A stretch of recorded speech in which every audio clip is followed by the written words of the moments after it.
Sono Davide Salvadori, nato a Venezia nel 1952, ho iniziato a nuotare a 6 anni nella piscina della Mestrina Nuoto,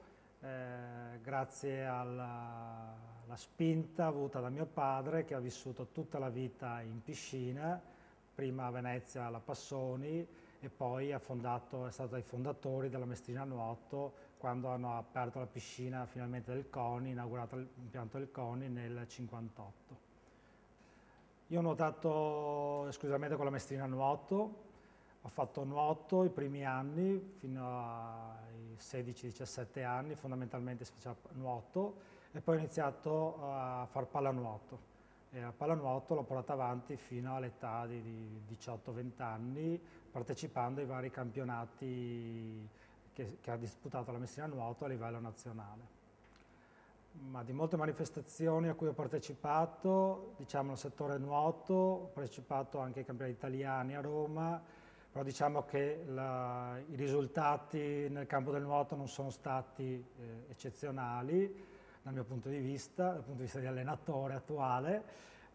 mentre la maggior parte della mia carriera, i ricordi quindi anche sono legati più al mondo della pallanuoto, nella quale ho vissuto il passaggio dai cosiddetti vecchi della pallanuoto, e quindi i vari Rafael, Pieri, De Sanzuane stesso che giocava a pallanuoto, e mio padre, con la nuova squadra, con i nuovi della pallanuoto, e quindi eravamo io, mio fratello, Cannavò, Bignotto, Cecchinato, eccetera. Allora, per quanto riguarda il nuoto, io ho iniziato ad allenarmi ai tempi ancora del Polito, poi fondamentalmente ho nuotato con il Colcianci, con Veclani, che ha portato avanti la squadra per parecchi anni. L'evoluzione forse più importante nel campo del nuoto si è svolta quando ha portato i primi allenamenti a livello, dopo un viaggio in America, ha portato i primi allenamenti, le prime idee di come si allenavano gli americani, è stato mio fratello che appunto ha fatto un'esperienza in America, ha riportato alla Mestrina queste idee, per cui le prime cose che ci hanno un po' sconvolto è il fatto che, per esempio, gli americani nuotavano all'interno delle corsie, cioè in piscina, fino a quegli anni non esisteva mettere le corsie in acqua se non per il momento delle gare. Gli americani hanno inventato il fatto di essere in 8-10 in una corsia e di imparare a girare nella corsia, per cui far nuotare più persone all'interno di una corsia. Una volta mi ricordo, quando ero ragazzino, gli allenamenti dei vecchi, diciamo tra virgolette, si svolgevano che si prendeva tutto lo spazio della vasca e tutti prendevano un punto alla vasca e cominciavano a nuotare su e giù, e nuotavano per tanti chilometri su e giù. Dall'America sono arrivati i primi insegnamenti, i primi allenamenti che traevano origine anche dall'atletica leggera, e quindi cominciare le prime formule di appunto allenamento in corsia, interval training e tutto quello che veniva fuori dall'atletica leggera americana. E da là si è cominciato a sviluppare tutta una metodica moderna di allenamento che noi nel nuoto abbiamo rubato dall'atletica leggera, e da là sono partiti e siamo arrivati all'evoluzione attuale di metodologie molto sofisticate. Le piscine organizzate, intanto non c'era una vera e propria scuola nuoto, se non una scuola nuoto molto particolare rispetto a quella che si fa oggigiorno. Si lavorava, mi ricordo anche da ragazzino, ho cominciato a fare scuola nuoto alla Mestrina Nuoto, a insegnare anche a fare il nuoto, con il professor Blason prima e con il professor Donà poi. La metodologia era molto semplice, si lavorava in vasca piccola, che c'è una vasca lunga 25 metri alla Mestrina Nuoto, e si lavorava a catena di montaggio. Un istruttore insegnava a mettere la testa sotto i bambini, quando questi mettevano la testa sotto li passava al secondo istruttore che insegnava il galleggiamento, lo scivolamento, poi lo passava al terzo istruttore che gli insegnava a battere le gambe e girare le braccia. Quando faceva una decina di metri in vasca piccola in acqua bassa, il direttore del corso riteneva che quello sapesse nuotare e quindi era il momento di buttarlo in acqua fonda, dove c'è la buca nella Mestrina Nuoto di 4 metri.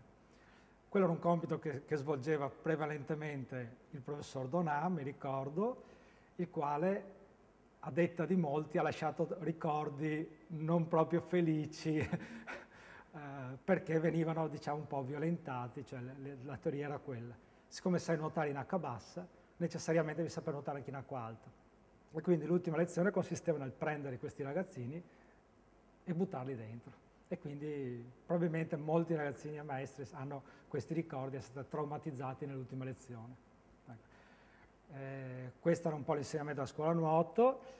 Per quanto riguarda invece la vita sociale di noi atleti, si svolgeva praticamente, era una vita che si svolgeva in 3 mesi all'anno, da quando partiva la stagione estiva fino a settembre inoltrato, ed era una vita che si svolgeva, direi, quasi tutto il giorno, dalla mattina alla sera, sempre in piscina. Si partiva alle 8:30 con gli allenamenti di nuoto, finito l'allenamento alle 10 si rimaneva in piscina a prendere un po' il sole, a chiacchierare e a parlare tra di noi durante l'orario del nuoto libero. A mezzogiorno si ritornava in acqua per giocare, per corrersi dietro e per fare un po' di pallanuoto. Alle 3 breve pausa perché rientrava il pubblico, alle 5 di nuovo in acqua per l'allenamento del nuoto, alle 7, 7:30 finiva il nuoto, iniziava la pallanuoto e lì si rimaneva in acqua fino a orario inoltrato. La pallanuoto si svolgeva fondamentalmente con un po' di allenamento e un po' gran parte di partita amichevole tra di noi come forma di allenamento. E mi ricordo che quando ero piccolo, io aspettavo anche fino alle 10, 11, 11:30 di sera per poter andare in acqua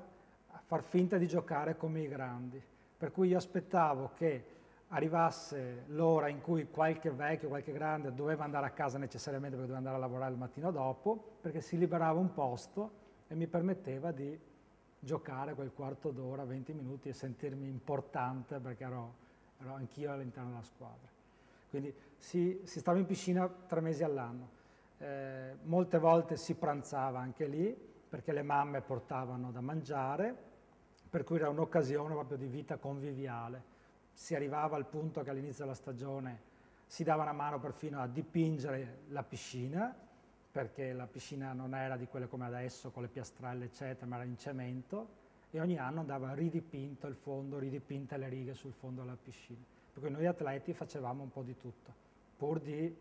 vivere la piscina. Si chiudeva la stagione, mi ricordo la maestrina nuoto,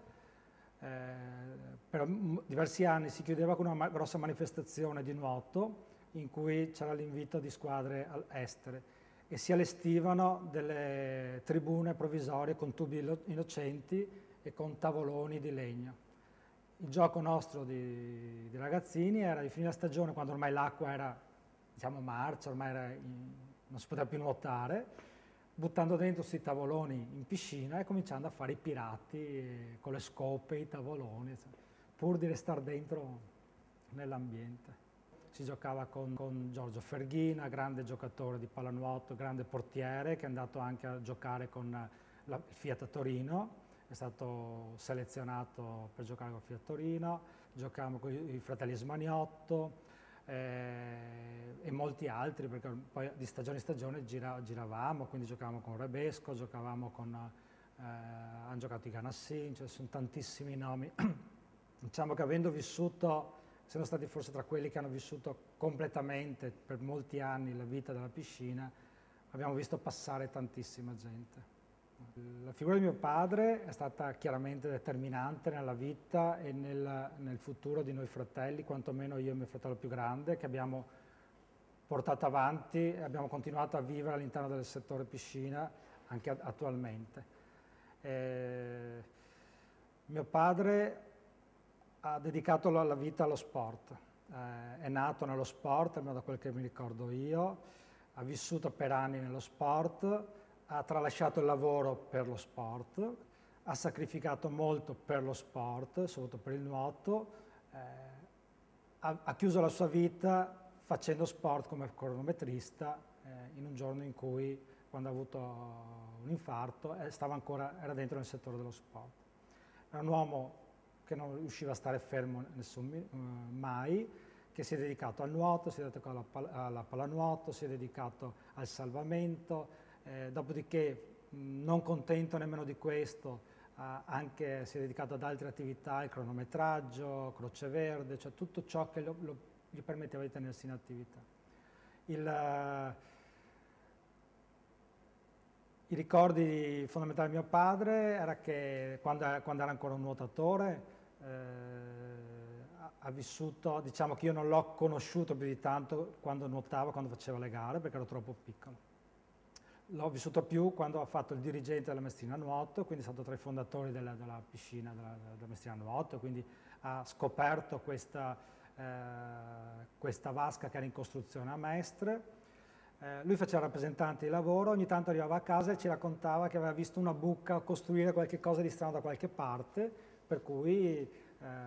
arrivato a casa anche raccontandoci che aveva visto a San Donà, aveva incontrato l'impresario che stava costruendo una nuova piscina, e gli ultimi anni della sua attività l'ha svolta a San Donà, e per cui ha avviato l'impianto di San Donà di Piave. Quindi era sempre un continuo andare in giro, ma trascorre la maggior parte del suo tempo laddove si vedeva che c'era sport, c'era attività, soprattutto c'era nuoto.